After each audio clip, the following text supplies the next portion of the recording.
যখন ভাইয়া আমার দিকে তাকিয়েছিল আমারও তাকে ভালো লাগে। কিছুক্ষণ আগেই জানতে পারি সেই ছেলেটাই তানভীর ভাইয়া। সরি ভাইয়া। আ জান্নাত, তুমি থামো। এই হারামি সবটাই জানে। ওই শালা, তোর সাহস তো কম না, আমার সামনে আমার জান্নাতকে চোখ রাঙিয়ে কথা বলিস? চুপ হারামি, আমি মেয়ের ভাই, সো সম্মান দিয়ে কথা বল। সিজান, তুই ভুলে যাস না আমি তোর দুলা ভাই। এই এক মিনিট, ভাইয়া তোমার 5 বছরের বড় হয়। হ্যাঁ, সেটা তোর এই হবু হাজবেন্ডকে বোঝা। জান্নাত সিজানের এমন কথায় অবাক হয়ে আমার দিকে তাকালে আমি তাকে বুঝিয়ে বললাম, তোমার কোনো ভয় নেই, ওই হারামিটা সব কিছু জেনেই তোমাকে ভয় দেখাতে আসছে।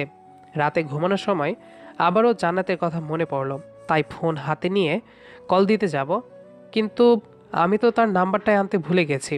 ধুর, দেখি সিজান লাইনে আছে কিনা এই ভেবে